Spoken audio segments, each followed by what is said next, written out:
جب عورت مرتی ہے اس کا جنازہ مرد اٹھاتا ہے، اس کو لحد میں یہی مرد اتارتا ہے، پیدائش پر یہی مرد اس کے کان میں آذان دیتا ہے، باپ کے روپ میں سینے سے لگاتا ہے، بھائی کے روپ میں تحفظ فراہم کرتا ہے اور شوہر کے روپ میں محبت دیتا ہے، اور بیٹے کی صورت میں اس کے قدموں میں اپنے لیے جنت تلاش کرتا ہے۔ واقعی بہت ہوس کی نگاہ سے دیکھتا ہے۔ ہوس بڑھتے بڑھتے ماں ہاجرہ کی سنت پر عمل کرتے ہوئے صفا و مروہ کے درمیان سعی تک لے جاتی ہے۔ اسی عورت کی پکار پر سندھ آ پہنچتا ہے، اسی عورت کی خاطر اندلس فتح کرتا ہے، اور اسی ہوس کی خاطر 80% مقتولین عورت کی عصمت کی حفاظت کی خاطر موت کی نیند سو جاتے ہیں۔ واقعی مرد ہوس کا پجاری ہے، لیکن جب ہوا کی بیٹی کھلا بدن لیے چست لباس پہنے باہر نکلتی ہے اور اس کو اپنے سحر میں مبتلا کر دیتی ہے تو یہ واقعی ہوس کا پجاری بن جاتا ہے۔ اور کیوں نہ ہو، کھلا گوشت تو آخر کتے بلیوں کے لیے ہی ہوتا ہے۔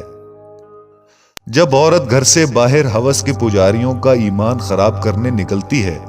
تو روکنے پر یہ آزاد خیال عورت مرد کو تنگ نظر اور پتھر کے زمانے کا جیسے القابات سے نواز دیتی ہے کہ کھلے گوشت کی حفاظت نہیں، کتوں بلوں کے منہ سینے چاہیے۔ 70,000 کا سیل فون ہاتھ میں لے کر، تنگ شرٹ کے ساتھ پھٹی ہوئی جینز پہن کر، 4,500 کا میک اپ چہرے پر لگا کر، کھلے بالوں کو شانوں پر گرا کر، انڈے کی شکل جیسا چشمہ لگا کر، کھلے بال جب لڑکیاں گھر سے باہر نکل کر مرد کی ہوس بھری نظروں کی شکایت کریں تو ان کو توپ کے آگے باندھ کر اڑا دینا چاہیے، جو سیدھا یورپ اور امریکہ میں جا گریں، اور اپنے جیسی عورتوں کی حالت زار دیکھیں جن کی عزت صرف بستر کی حد تک محدود ہے۔ سنبھال اے بنت ہوا اپنے شوخ مزاج کو، ہم نے سرے بازار حسن کو نیلام ہوتے دیکھا ہے۔ میں نے مرد کی بے بسی تب محسوس کی جب میرے والد کینسر سے جنگ لڑ رہے تھے اور انہیں صحت یاب ہونے سے زیادہ اس بات کی فکر لاحق تھی کہ جو کچھ انہوں نے اپنے بچوں کے لیے بچایا تھا وہ ان کی بیماری پر خرچ ہو رہا ہے، اور ان کے بعد ہمارا کیا ہوگا۔ میں نے مرد کی قربانی تب دیکھی جب ایک بازار عید کی شاپنگ کرنے گئی اور ایک فیملی کو دیکھا جن کے ہاتھوں میں شاپنگ بیگز کا ڈھیر تھا، اور بیوی شوہر سے کہہ رہی تھی کہ میری اور بچوں کی خریداری پوری ہو گئی، آپ نے کرتا خرید لیا، آپ کوئی نئی چپل بھی خرید لیں،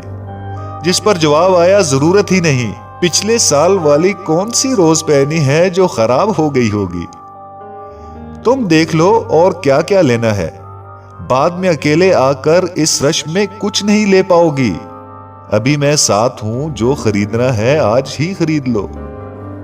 میں نے مرد کا ایثار تب محسوس کیا جب وہ اپنی بیوی بچوں کے لیے کچھ لایا تو اپنی ماں اور بہن کے لیے بھی تحفہ لایا۔ میں نے مرد کا تحفظ تب دیکھا جب سڑک کراس کرتے وقت اس نے اپنے ساتھ چلنے والی فیملی کو اپنے پیچھے کرتے ہوئے خود کو ٹریفک کے سامنے رکھا۔ میں نے مرد کا ضبط تب دیکھا جب اس کی جوان بیٹی گھر اجڑنے پر واپس لوٹی تو اس نے غم کو چھپاتے ہوئے بیٹی کو سینے سے لگایا اور کہا کہ ابھی میں زندہ ہوں، لیکن اس کی کھنچتی ہوئی کن پٹیاں اور سرخ ہوتی ہوئی آنکھیں بتا رہی تھی کہ ڈھیر تو وہ بھی ہو چکا ہے، رونا تو وہ بھی چاہتا ہے، لیکن یہ جملہ کہ مرد کبھی روتا نہیں اسے رونے نہیں دے گا۔